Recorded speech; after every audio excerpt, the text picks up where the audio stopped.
Hello दोस्तों, स्वागत है आपका हमारे ऑनलाइन प्लेटफॉर्म वीकेडू change the way of learning पर। दोस्तों, कहते हैं कि कोई भी लक्ष्य बड़ा नहीं और हारा वही जो लड़ा नहीं। जी हाँ दोस्तों, आज का बहुत ही महत्वपूर्ण सेशन है हिंदी में। दोस्तों, 37 में 37 स्कोर करने के लिए आप हमारी सारी क्लासेज छोटी छोटी हैं, इन्हें आप बार बार देखें और इनको देखने के बाद ही एग्जाम में जाएं। आप यकीन मानिए कि आप पूरा स्कोर करके आने वाले हैं अगर आप इन्हें बहुत अच्छे तरीके से तैयार करके अपने एग्जाम में पहुंचते हैं। तो चलिए दोस्तों, बिना किसी देरी के आज का सेशन स्टार्ट करते हैं। दोस्तों, कहते हैं कि रख हौसला, वो मंजर भी आएगा, प्यासे के पास चलकर समंदर भी आएगा, थक कर ना बैठ तू ए मंजिल के मुसाफिर, मंजिल भी मिलेगी और मिलने का मजा भी आएगा। दोस्तों, आज का जो हमारा सेशन है ये विशेषण का है। विशेषण के बारे में जितने सारे क्वेश्चन आपके एग्जाम में बन सकते हैं, हमने कोशिश की है कि बहुत ही वैल्यूएबल तरीके से इसको तैयार करने की। तो इसको देखते हैं और स्टार्ट करते हैं बिना किसी देरी के। तो सबसे पहले विशेषण किसे कहते हैं? तो वह शब्द जो संज्ञा अथवा सर्वनाम की विशेषता बताते हैं उन्हें ही दोस्तों विशेषण कहते हैं, या फिर जो विशेष के बारे में बताया जाए उसे विशेषण कहते हैं। विशेष जो कि हमने आपको संज्ञा और सर्वनाम वाले पार्ट में पढ़ाया था। विशेष दोस्तों मूलतः संज्ञा और सर्वनाम ही होते हैं, इसे ध्यान रखेंगे। विशेष क्या होते हैं? संज्ञा और सर्वनाम होते हैं। तो जो विशेष के बारे में बताया जाए उसे विशेषण कहते हैं, या फिर जो संज्ञा अथवा सर्वनाम की विशेषता बताते हैं उन्हें विशेषण कहते हैं। अब यहाँ पर समझ सकते हैं विशेष क्या होता है। संज्ञा और सर्वनाम जिसके बारे में कुछ बताया जाए उसे क्या कहते हैं? विशेष कहते हैं। जैसे कि यहाँ पर कुछ एग्जाम्पल है, इनके माध्यम से समझेंगे। राम सुंदर है, तो कौन सुंदर है? तो किसके बारे में बताया गया? सुंदर है कौन? तो राम। तो राम एक संज्ञा है, और अगर विशेष की बात की जाएगी तो राम ही विशेष है। और सुंदर क्या है? तो राम के बारे में क्या बताया गया है? तो जो संज्ञा और सर्वनाम के बारे में बताया जाए वो होता है दोस्तों विशेषण। क्या होता है? विशेषण। और जिसके बारे में कुछ बताया, जिसके बारे में कुछ बताया जाए उसे क्या कहते हैं? विशेष कहते हैं। आगे यहाँ पर लिखा आंगन अच्छा है, तो आंगन विशेष है और अच्छा विशेषण है, ध्यान रखेंगे। अगला है वह सुंदर है, तो वह सुंदर है, तो यहाँ पर ये सर्वनाम आ गया। तो सुंदर है कौन है? कौन सुंदर है? तो वह सुंदर है। तो जिसके बारे में बात हो उसे विशेष कहते हैं। तो यहाँ पर ये विशेष हो गया, ध्यान रखेंगे।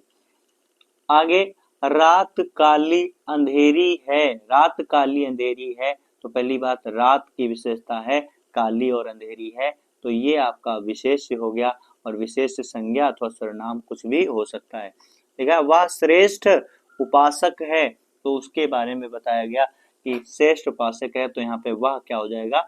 विशेष हो जाएगा। आशा करते हैं आप सभी को अच्छे से समझ में आ रहा होगा। विशेषण का लिंग जो है विशेष के अनुसार परिवर्तित हो सकता है। जैसे कि लिखा है लड़का काला है, और यहीं पर अगर होता लड़की तो लड़की दोस्तों यहाँ पर लिखा है काली है। इसका मतलब जो है विशेषण का जो लिंग है विशेष के अनुसार बदल जाता है। तो यहाँ पर लड़का विशेष हो जाएगा, और विशेष से जो लड़का है ये देखो पुल्लिंग में प्रयोग होता है। ऐसे काला का प्रयोग भी हम पुल्लिंग में ही करेंगे। ऐसा नहीं है कि हम कह दें कि लड़का काली है, तो ये शब्द जो है अशुद्ध, ये वाक्य अशुद्ध हो जाएगा। ऐसे लड़की काला है ये भी कहना अशुद्ध होगा। तो अगर विशेषण जो है पुल्लिंग है तो इसका मतलब उसका विशेष भी पुल्लिंग होगा। विशेष ही डिसाइड करेगा कि विशेषण का लिंग कैसा होगा। लड़की जो है विशेष है, स्त्रीलिंग हो गया, और काली मतलब विशेषण स्त्रीलिंग, ये भी हो जाएगा। आगे दोस्तों विशेषण, तो विशेषण को बहुत अच्छे तरीके से समझने का प्रयास करेंगे। विशेषण शब्द के बाद में एक शब्द जरूर लिखा जा सकता है जो कि विशेष होता है। जैसे कि कटीला रास्ता, कटीला मार्ग, कटीला वृक्ष। और दोस्तों और भी बन सकता है, जैसे कि धनवान व्यक्ति हो सकता है, जैसे कि आग्नेय चट्टान हो सकता है। कांटा का कांटा, कांटा, कांटा से क्या बनेगा विशेषण? कटीला, जैसे कि कटीला वन। धन से क्या बनेगा? धनवान। तो धनवान विशेषण के आगे एक शब्द जरूर लिखा जा सकता है, इसे ध्यान रखेंगे। तो जैसे कि धनवान व्यक्ति, धनवान लोग, धनवान आदमी। तो अग्नि हो गया दोस्तों, अग्नि का विशेषण होता है आग्नेय। तो आग्नेय के आगे कुछ एक शब्द क्या जुड़ सकता है? बिल्कुल जुड़ जाएगा, आग्नेय चट्टान, आग्नेय परत। ठीक, तो पत्थर, पत्थर का क्या होगा? पथरीला, पथरीला रास्ता, पथरीला रास्ता, ध्यान रखेंगे। तो इस तरीके से बन सकते हैं। अगला कुछ और एग्जाम्पल है, इनको देखेंगे। जैसे कि पंजाब का क्या हो जाएगा? पंजाबी, जैसे कि पंजाबी आदमी, पंजाबी डांस, पंजाबी थाली और पंजाबी लोग। तो चिकना यहाँ पर देखने, यहाँ पे बिकना होगा। ठीक, तो बिकना का क्या हो जाएगा? बिकाऊ। तो बिकाऊ भूमि, बिकाऊ प्लाट, बिकाऊ बेड, बिकाऊ और भी दोस्तों कुछ हो सकता है। प्यास, तो प्यास से विशेषण क्या बनेगा? प्यासा या फिर प्यासी, प्यासा कौवा, प्यासी कौवी। प्यासी कौवी दोस्तों तो नहीं होगा, लेकिन प्यासी लड़की हो सकता है, प्यासी गाय हो सकती है। तो यहाँ पर इसके आगे कोई एक शब्द जोड़ सकते हैं जो कि सार्थक होगा। इतिहास का क्या हो जाएगा? ऐतिहासिक। तो ऐतिहासिक के आगे क्या जुड़ सकता है? ऐतिहासिक क्षण हो गया, ऐतिहासिक पल हो गया, ऐतिहासिक दृश्य हो गया, ऐतिहासिक शहर हो गए, ऐतिहासिक स्थल हो गया, ऐतिहासिक पुस्तकें हो जाएगा। ऐसे इसी प्रकार से शहर से शहरी बन जाता है।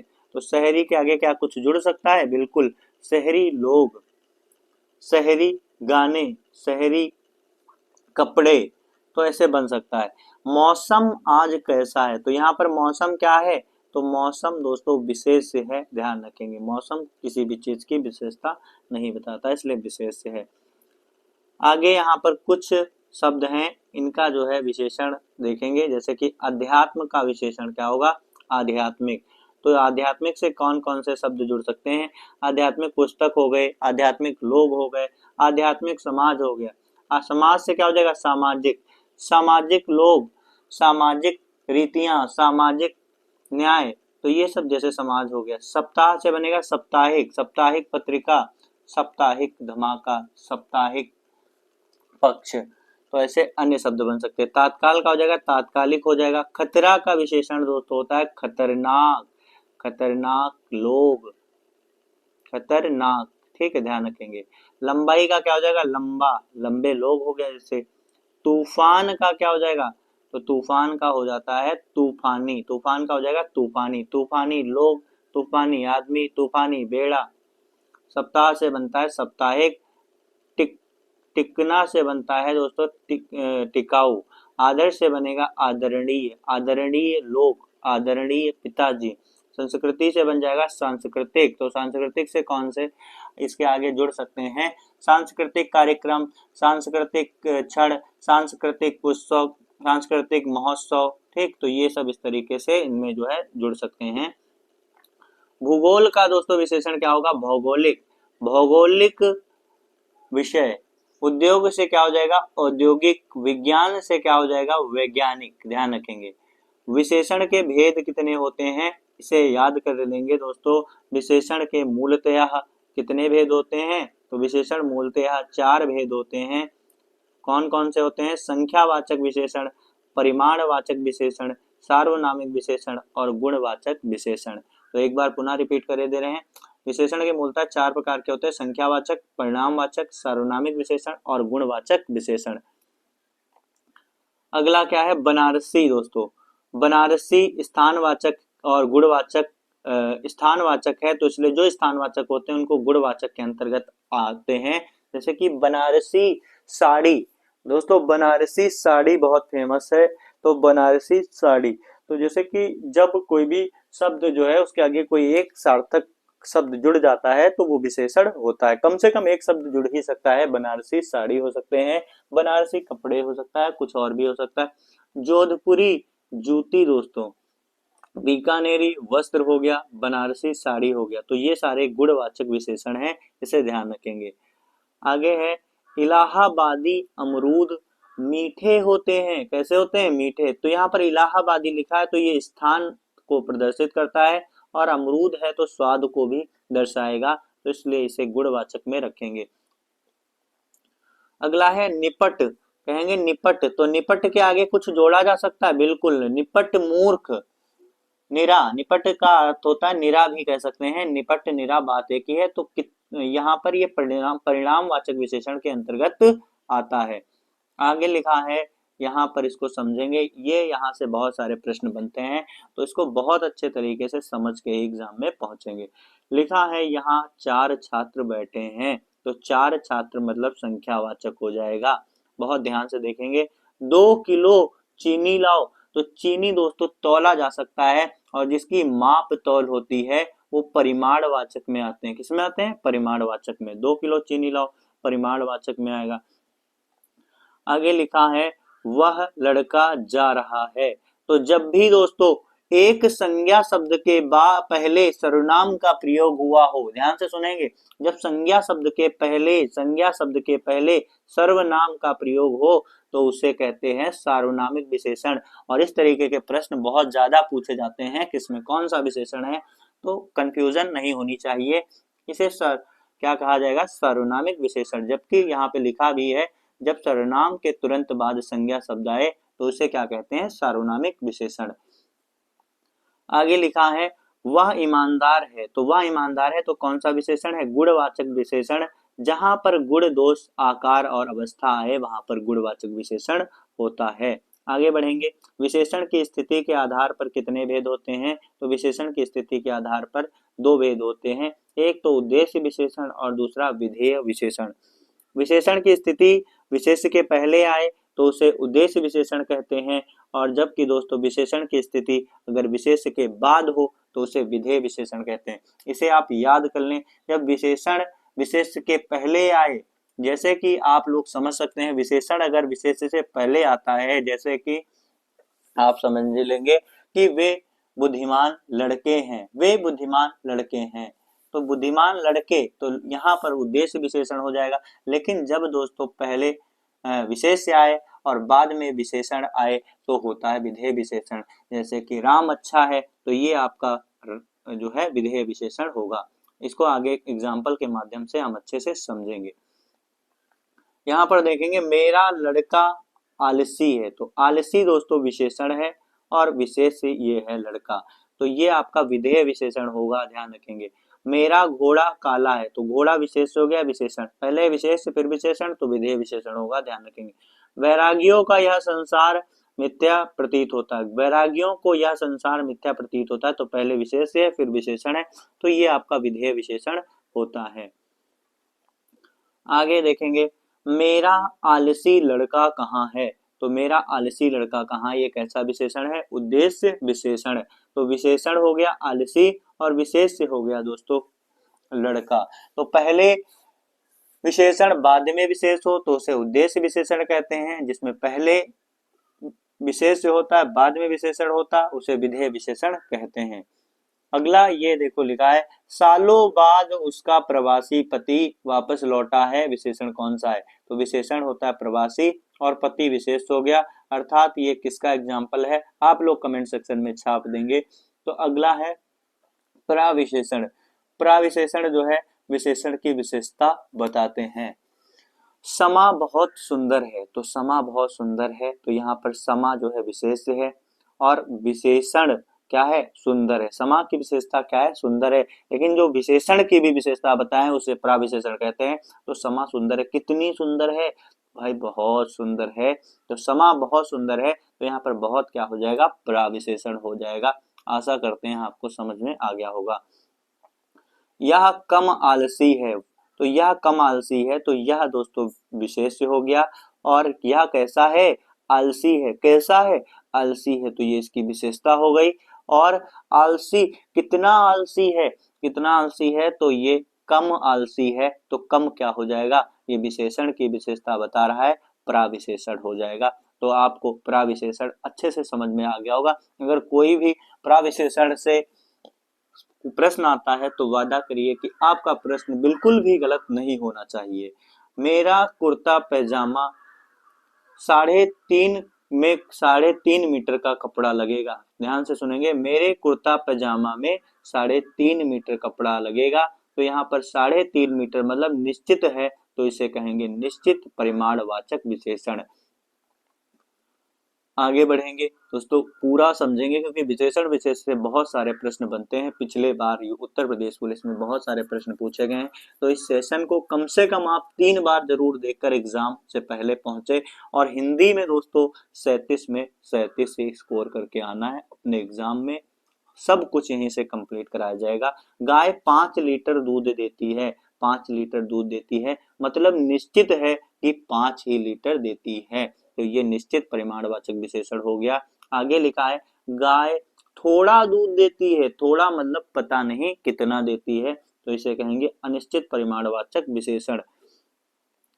अगला है कुर्ते के लिए 2 मीटर कपड़ा चाहिए, कुर्ते के लिए 2 मीटर कपड़ा चाहिए, तो ये निश्चित परिमाणवाचक विशेषण है क्योंकि 2 मीटर चाहिए। 1 किलो आम से ज्यादा मत लाना, तो 1 किलो आम ही लाने हैं। 1 किलो आम मतलब भैया घर से कहा जाता है कि आप 1 किलो आम से ज्यादा मत लाना, 1 किलो से ज्यादा आम ले आए तो आपको घर में घुसने नहीं दिया जाएगा। तो यहाँ पर क्या हो जाएगा, निश्चित परिमाणवाचक विशेषण। आगे है सैकड़ों लोग मारे गए, सैकड़ों लोग मारे गए तो मतलब निश्चित नहीं है कितने सैकड़े हैं, 100 से ज्यादा है लेकिन ये नहीं पता है कितने हैं, तो ये अनिश्चित परिमाणवाचक विशेषण हो जाएगा। इसे ध्यान रखेंगे, अनिश्चित परिमाणवाचक विशेषण हो जाएगा। पहचानने में गलती नहीं करेंगे। अगर इस क्लास को देखने के बाद भी आप गलती करते हैं तो मतलब कि आपने अच्छे से नहीं देखा, आपने अच्छे से नहीं पढ़ा। तो कम से कम क्लास को 3 बार देखें, हर एक चीज बिल्कुल दिमाग में सेव हो जाएगी। वादा करते हैं दोस्त, अगर आप विशेषण विशेष की यह पूरी क्लास देखकर पहुंचते हैं अच्छे से समझकर, तो शायद एक बार में ही समझ में आ जाए, दोबारा ना देखना पड़े। लेकिन हम कहते हैं अगर पेपर की खोपड़ी में छेद करना है तो आप इसको कम से कम 3 बार देखकर ही एग्जाम में पहुंचे। लिखा चाय में 50 ग्राम चीनी डालना है, तो 50 ग्राम डालना है मतलब निश्चित है। लिखा है वहां लाखों लोग आए, तो लाखों लोग मतलब लाख से ज्यादा हैं लेकिन निश्चित नहीं कितने हैं। उसने करोड़ों रुपए कमाए, तो 1 करोड़ से ज्यादा है लेकिन पता नहीं कितने करोड़ है, तो अनिश्चित परिमाणवाचक हो गया। उसने 20 आदमी बुलाए, मतलब 20 से ज्यादा है लेकिन पता नहीं कितने हैं, तो अनिश्चित परिमाणवाचक विशेषण होगा। लिखा है मेरी बहन 10वीं कक्षा में पढ़ती है, तो मेरी बहन 10वीं कक्षा में पढ़ती है, तो ये संख्यावाचक क्रमवाचक निश्चित क्रिया विशेषण विशेषण होगा जब संख्यावाचक विशेषण है और संख्यावाचक का क्रमवाचक है। 10वीं दोस्तों हो गया, तो इस तरीके से पहली आए, दूसरी आए, तीसरी आए, 7वीं आए, तृतीय आए, पंचम आए, तो ये क्रमवाचक विशेषण होता है। इसे आप लोग याद कर लें। राघव एक पुस्तक मुझे दो, तो एक पुस्तक देना है, ये संख्यावाचक का निश्चित संख्यावाचक का है। 9 रस हैं, कितने रस है, 9 रस हैं, तो निश्चित पूर्णांक बोधक संख्यावाचक विशेषण इसे कहेंगे। देखा सभा में 50 लोग थे, कितने लोग थे, 50 लोग थे, तो इसे अनिश्चित संख्यावाचक कहते हैं। ध्यान रखेंगे 50 मतलब 50 से ज्यादा थे लेकिन भाई पता नहीं कितने थे। कितने प्रश्न हल करने हैं, तो हल दोस्तों प्रश्न करने हैं, तो ये प्रश्नों की कोई संख्या होगी तो ये संख्यावाचक में आएगा, लेकिन ये अनिश्चित संख्यावाचक होगा। पता नहीं भाई कितने हैं, ये किसी को नहीं पता है। अब विशेषण की अवस्थाएं, विशेषण की अवस्थाओं को समझेंगे दोस्तों। इसको हम जिस तरीके से बता रहे हैं इस तरीके से अगर आपने समझ लिया तो आप तुरंत ही जान जाएंगे कौन से विशेषण की अवस्था है। मूलावस्था होती है, एक उत्तरावस्था होती है और एक उत्तमावस्था होती है। जब किसी से तुलना नहीं की जाती है तो उसे कहते हैं मूलावस्था। जब 2 लोगों में आपस में तुलना होती है उसे कहते हैं उत्तरावस्था। जब सभी पूरे एक समुदाय में पूरे संपूर्ण में तुलना की जाती है वहां पर होती है उत्तमावस्था। जैसे कि जो मूल अवस्था वाले शब्द हैं उसमें तर अगर जोड़ दिया जाए तो उत्तरावस्था में कन्वर्ट हो जाएगा, अगर तम जोड़ दिया जाए तो उत्तमावस्था में बदल जाता है। न्यून का हो जाएगा न्यूनतर और इसका उत्तमावस्था में क्या बन जाएगा, न्यूनतम। उच्च का हो जाएगा उच्चतर और हो जाएगा उच्चतम। निम्न का हो जाएगा निम्नतर, निम्न का हो जाएगा निम्न और निम्नतम। ठीक है, ध्यान रखेंगे निम्न, निम्नतर, निम्नतम। अगला यहाँ पर समझेंगे दोस्तों, जैसे कि इसका एक एग्जाम्पल है, ध्यान से देखेंगे। करेला कड़वा है, तो करेला कड़वा है, तो भाई करेला कड़वा होता है, यह एक मूल शब्द हो गया, मूलावस्था में आ जाएगा। अगला है करेला नीम से कड़वा है, मतलब नीम से कड़वा है, नीम से करेला की तुलना कर दी गई, तो ये किस अवस्था में हो गया, उत्तरावस्था में। अब यहाँ पर लिखा करेला सबसे कड़वा है, मतलब करेला की तुलना सबसे कर दी गई, तो ये उत्तमावस्था में हो जाएगा। अब जैसे कि कहा जाता है कि मैं बहुत ही बुद्धिमान हूँ, तो मैं बहुत बुद्धिमान हूँ, ये मूल अवस्था हो गया। रमेश सुरेश से बुद्धिमान है, तो रमेश और सुरेश मतलब दो लोगों में तुलना की गई है, तो उत्तरावस्था हो गया। जैसे कि रमेश सबसे अधिक बुद्धिमान है, तो ये मतलब सब में तुलना की गई है, तो ये उत्तमावस्था हो जाएगा। ध्यान रखेंगे ये विशेषण की क्या है, अवस्थाएं हैं। आशा करते हैं आपको बहुत अच्छे से समझ में आया होगा। आगे है अच्छे नागरिक राष्ट्र हित में काम करते हैं। अच्छे नागरिक किस में करते हैं, राष्ट्र हित में काम करते हैं। तो अच्छा होना दोस्तों एक गुण है, तो ये गुणवाचक विशेषण होता है, ध्यान रखेंगे। और गुणवाचक विशेषण में क्या क्या आता है इसको समझेंगे। गुणवाचक में गुण आता है, दोष आता है, दशा आता है, स्वाद आता है, आकार आता है, भाव आता है, अवस्था आता है, रंग आता है। गुण कौन कौन से होते हैं, जैसे कि सच्चा, भला, दानी। दोष होता है बेईमान, झूठा, घमंडी। दशा होता है गाढ़ा, गीला और सूखा। स्वाद होता है खट्टा, मीठा, तीखा। आकार होता है दोस्तों आयताकार, गोल, चौकोर, वृत्ताकार। भाव होता है दोस्तों वीर, डरपोक। अवस्था होता है युवावस्था, वृद्धावस्था, या फिर अन्य भी हो सकते हैं। रंग नीला, पीला, हरा और सफेद। तो गुण, दोष, दशा, स्वाद, आकार, भाव, अवस्था, अगर रंग आपको कोई भी प्रश्न में दिखाई दे तो समझ लेना दोस्तों गुणवाचक विशेषण है। आज मुझे थोड़ी फुर्सत मिली है, ध्यान रखेंगे, आज मुझे थोड़ी सी फुर्सत मिली है, तो यहाँ पर दोस्तों परिमाणवाचक विशेषण हो सकता है, क्योंकि थोड़ी मिली है। लेकिन परिमाणवाचक कैसा है, अनिश्चित परिमाणवाचक है। कितनी फुर्सत मिली है, तो थोड़ी मिली है, कोई निश्चित नहीं है, तो इसे कहेंगे अनिश्चित परिमाणवाचक विशेषण। अगला है चौथा व्यक्ति ज्यादा होशियार है, तो ये कैसा हो जाएगा, संख्यावाचक निश्चित क्रमवाचक विशेषण हो जाएगा। संख्यावाचक निश्चित क्रमवाचक।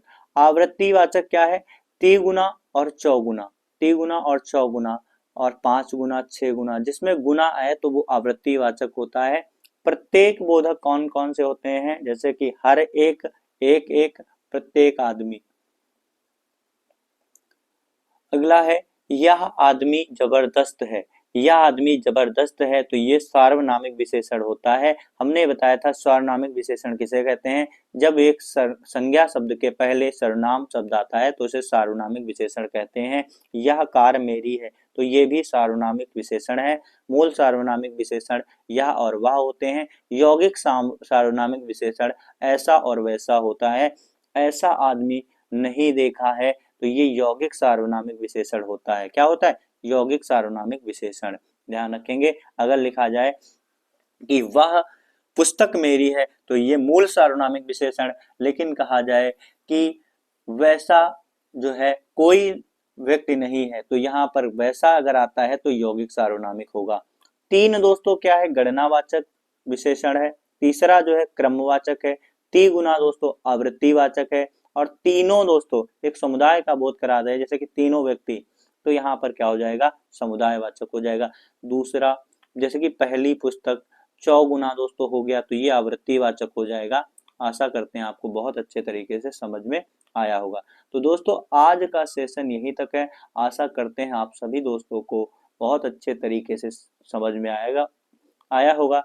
तो इस सेशन को लाइक और अपने सभी दोस्तों तक शेयर अवश्य करें।